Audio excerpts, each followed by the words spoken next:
you have made the point that when central banks sort of do a bailout or a bail-in, whatever you want to call it, that wealthy people are really the beneficiaries because they're the asset owners, and that has caused income disparity to get too wide basically around the world, and that sooner or later that's going to have to reverse itself. Is that still what you believe? And how much do you think that the asset owners, what kind of haircut, eventual haircut, will they all take? Will it be 30, 40% globally?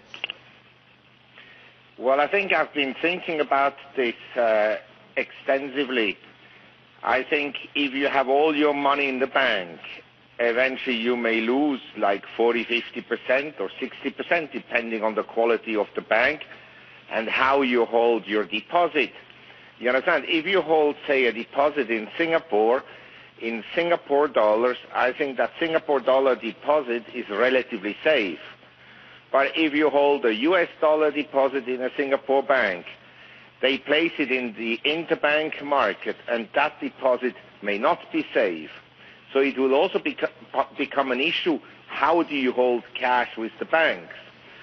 Now you may argue, okay, I don't want to have any money with the banks at all, I keep it all in treasuries. Well, one day the Treasury Department may decide to impose withholding taxes on interest payments to foreigners, or one day they may print that much money that the treasury market collapses, or there could be a default. Nobody knows precisely how the game will be played out.